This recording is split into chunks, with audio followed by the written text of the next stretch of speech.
Vino Ardianto, Ahmad Radil Asrofi, Almira, Ananda, Aryo, Aska, Salwa, Kak masuk? Apa? Oke. Azahra, mana? Oke. Lili, Alisa, Fandi. Jadi sebelum pembelajaran ini kita mulai, ya, kita kirim doa dulu, kita tujukan kepada teman-teman kita yang sakit, supaya teman-teman kita yang sakit diberi kesehatan, bisa belajar seperti biasanya. Baik, sebelum itu tundukkan kepala, kita berdoa, kita memohon kepada Allah, kita mendoakan teman kita yang sedang sakit.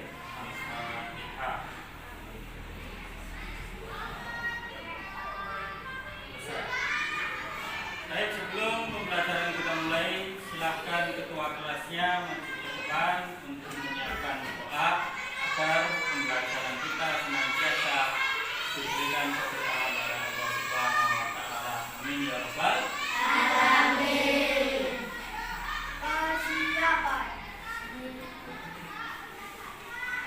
Berdoa mulai.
Pembelajaran kemarin kita membahas tentang apa?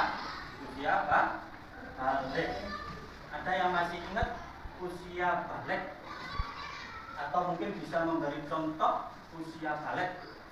Siapa yang bisa? Mira? Sebutkan usia balik perempuan. Apa? Apanya yang 9? Umur 9 tahun. Aska, kalau laki-laki itu umur berapa kak baliknya? Umur 10. Apakah benar 10? Berapa? Umur 15 tahun. Kok lupa Aska ini? Gimana ini? Coba Vino, selain umur yang menjadi tanda balik perempuan dan laki-laki, kalau perempuan ditandai dengan apa? Terus laki-laki ya, contoh laki-laki. Kalau laki-laki ditandai dengan apa? Kamu belum umur 15 tahun, tapi sudah dikatakan balik dengan tanda apa? Mimpi basah. Nah ini, kamu sebagai perempuan, kamu belum umur 9 tahun, tapi kamu sudah balik, berarti ditandai dengan apa? Head. Alhamdulillah.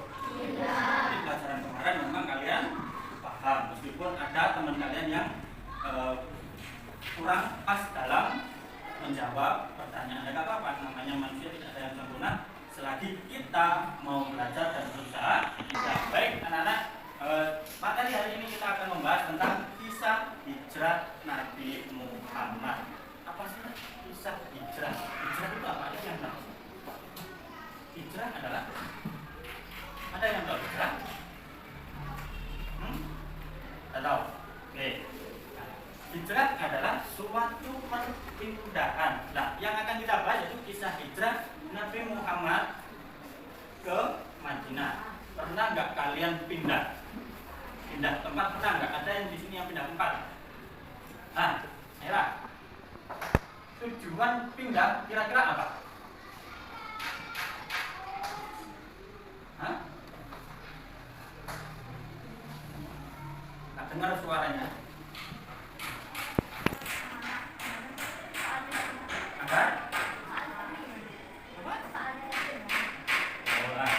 Jadi perpindahan yang namanya hijrah itu yaitu suatu perpindahan. Perpindahan untuk apa? Agar menjadi lebih baik. Nah, kalau kalian pindah akan tetapi kok makin buruk, nah itu yang kacau. Nah, kisah hijrah Nabi Muhammad ke Madinah. Baik, sebelum kita lanjut, sebelum kita nanti ada pembagian kelompok, kita lihat dulu. Kalian cermati, kalau mau ambil buku silakan ambil buku. Kalian cermati video yang akan Parijal sampaikan di depan. Ya, nanti dari video yang ada di depan ini kalian diskusikan sama kelompok kalian masing-masing. Nanti Parijal setelah kita lihat video ini, Parijal akan membentuk kelompok-kelompok yang ada di dalam kelas ini. Paham? Nah, perhatikan.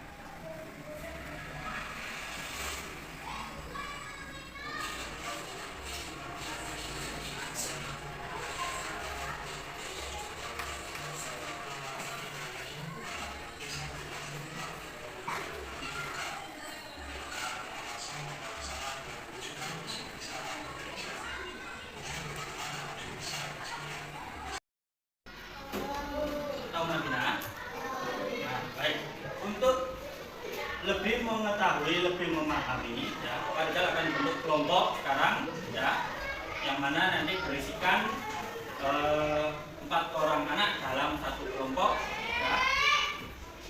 Baik, silahkan sesuaikan kelompok yang sudah saya sebutkan, ya. Lebih cepat biar lebih cepat, ya.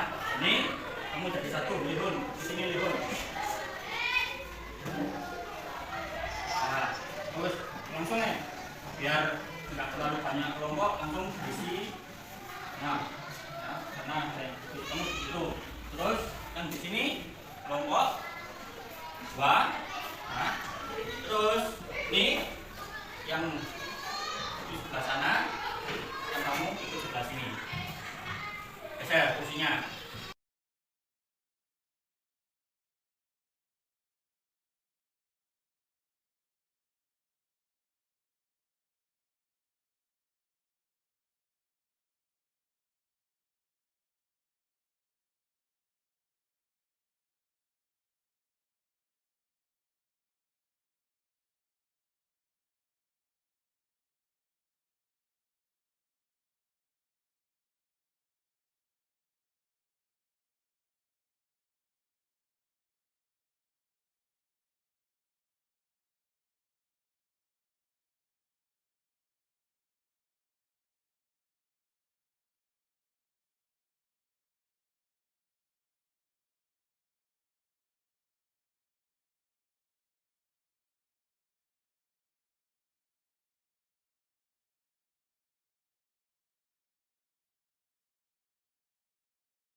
sama Abu Bakar ke Gua Sur, siapa yang menggantikan tidurnya Sayyidina apa?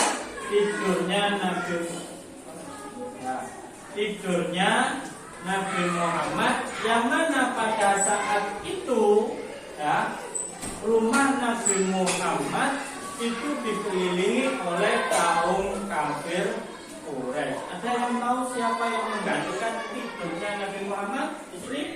Ya, kita Ali bin Abi Thalib. Alhamdulillah, pelajaran kita hari ini sudah banyak yang bisa dipahami. Semoga semakin hari kita semakin bertambah ilmunya, dan ilmu yang kita miliki semoga bisa bermanfaat buat diri kita masing-masing. Ada pertanyaan dari pelajaran yang disampaikan hari ini? Ada?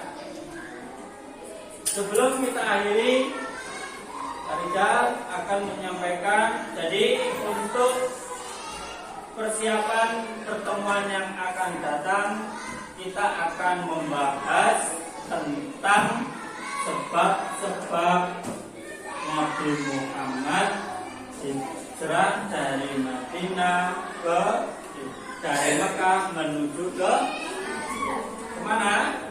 Ke Madinah. Ada pertanyaan? Ada.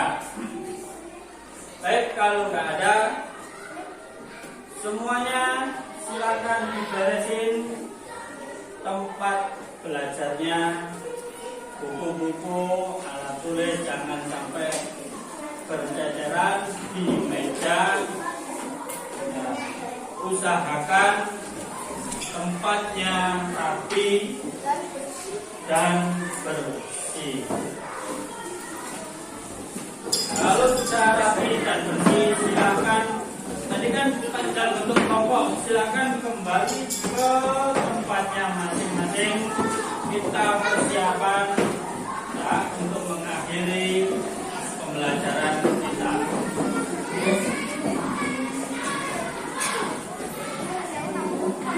Silakan ketua kelasnya untuk menyiapkan teman-temannya.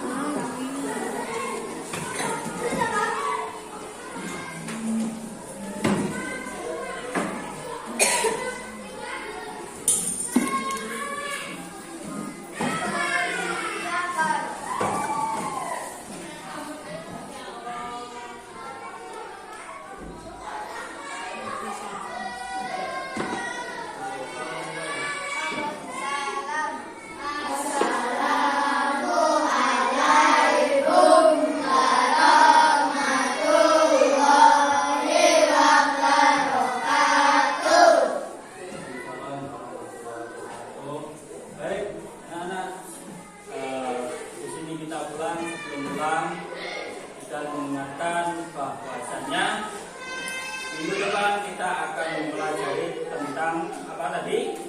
Sebab-sebab Nabi Muhammad hijrah ke Madinah. Nanti untuk tugas yang akan kalian dikerjakan di rumah, kalian akan share lewat grup kelas kalian masing-masing. Paham? Ada pertanyaan? Bagaimana pembelajaran hari ini? Apakah kalian senang? Senang. Kalian bahagia? Bahagia. Baik, alhamdulillah.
supaya apa?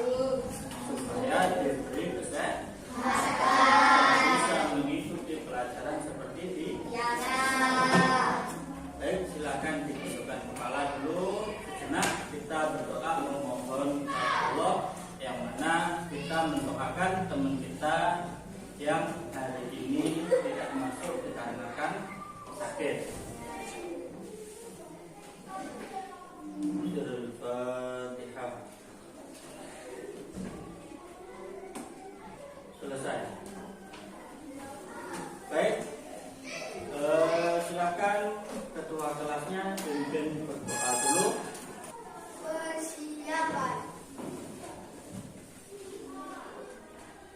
Berdoa mulai.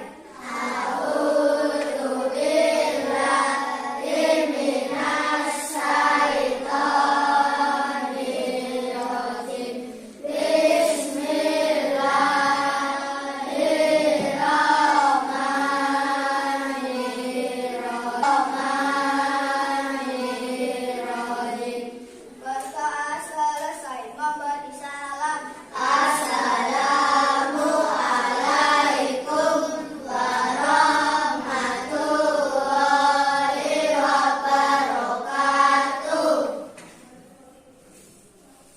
Terima kasih. Baik, anak, untuk hari ini ya, itu kita akan mengenal yang namanya yaitu P5. Ada yang tahu singkatan dari P5? Berarti P-nya ada berapa itu? Ada 5. Yang pertama, proyek. Proyek, terus pengetahuan, terus P-nya yang ketiga profil, yang keempat Pancasila. Berarti di sini ada 5 apa? Ada 5 tema. Yang pertama yaitu proyek, yang mana proyek itu nanti ketika yang namanya proyek berarti ada hasil dari proyek atau produk. Jadi sebelum ada produk berarti ada proyek yang harus kita laksanakan. Terus yang kedua setelah proyek apa? Pengetahuan. Nah, pengetahuan di sini yaitu pengetahuan bagaimana kita melaksanakan yang namanya proyek tadi. Ya, yang berikutnya yang ketiga tadi apa? Siapa? Profil. Lah, kita di mana? Kita di sekolah, berarti itu kita laksanakan di sekolah. Jadi proyek tadi itu kita laksanakan di sekolah.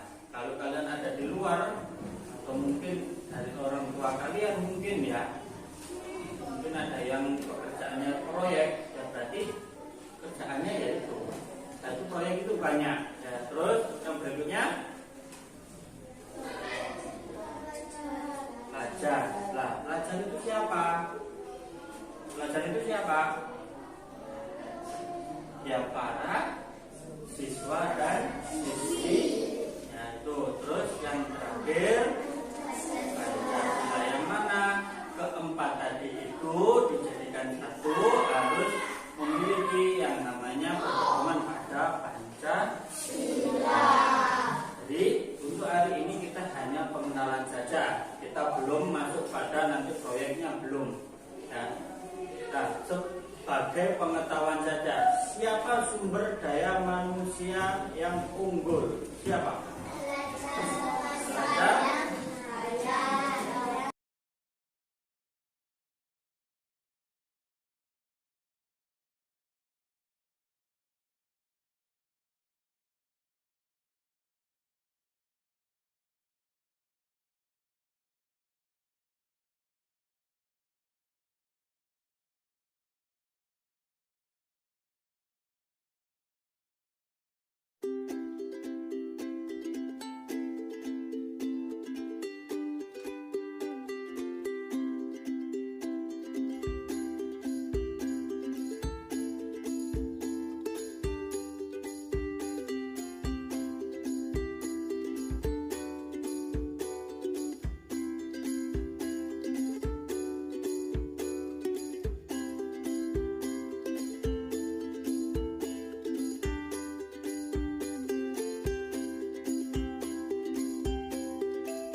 berlaku atau harus berpedoman dengan yang namanya Pancasila.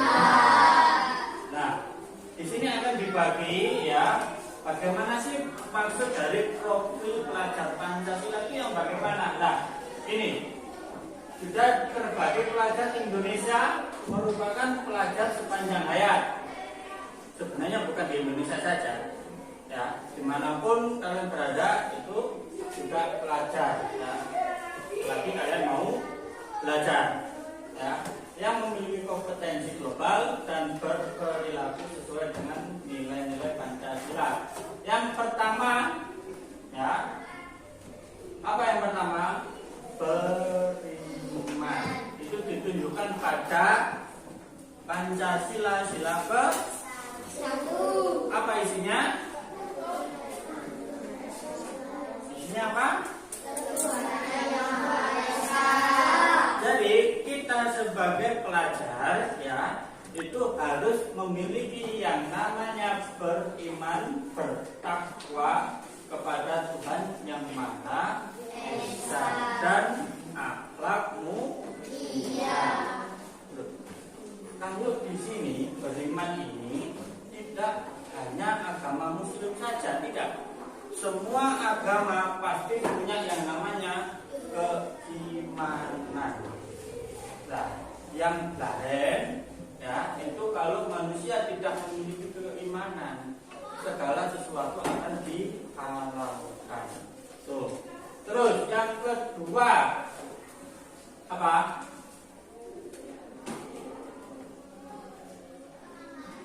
Sila kedua apa sila kedua? Kemanusiaan. Terus kira-kira ditunjukkan kepada yang mana itu? Berkebinekaan. Ya, di sila kedua tadi apa isinya? Kemanusiaan.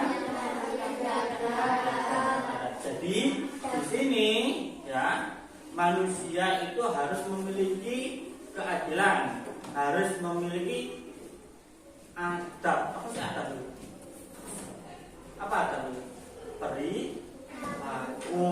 Lah, berkebinekaan global berarti kita sebagai manusia itu jangan sampai yang namanya saling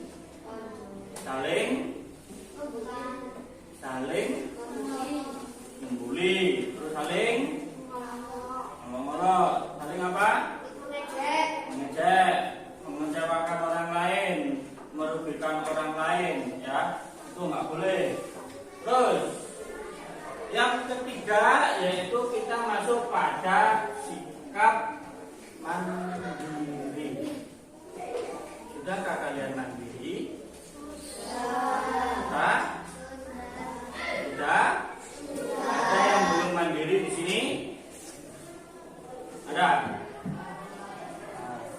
Coba satu saja contoh mandiri apa?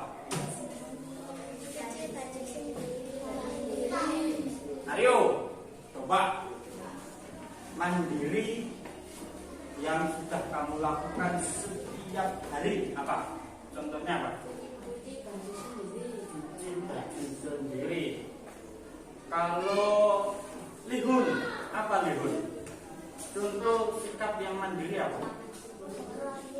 Podo karo Aryo. Loh, kamu satu rumah dengan Aryo? Oh enggak, aku podo. Jadi, siapa jenis kok ya kayaknya? Devita, sudahkah kamu mandiri? Sudah. Contohnya apa? Mandi sendiri. Itu gede itu sih ya kaget ya. Nah, jadi mandiri itu bukan hanya pada mandi sendiri, bukan ya. Tapi kita melakukan sesuatu selagi kita bisa, ya udah kita kerjakan.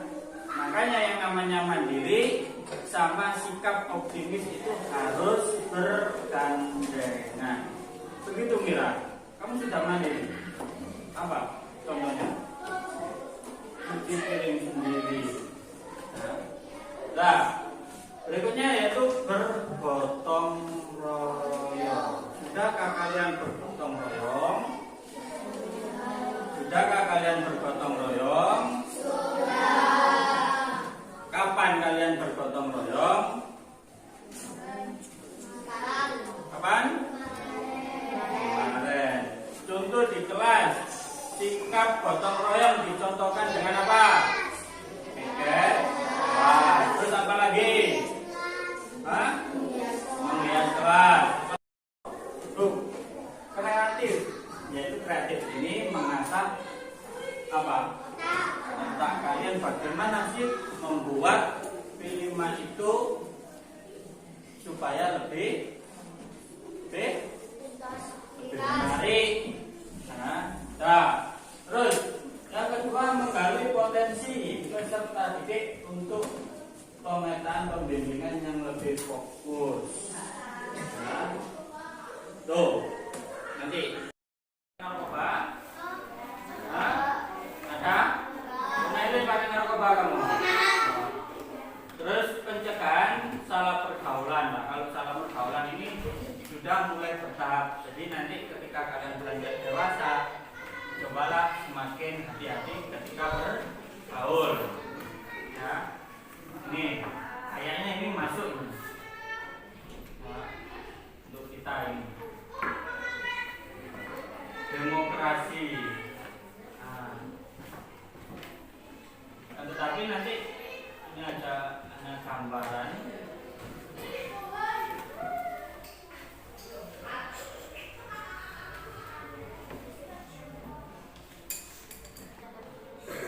Nah, itulah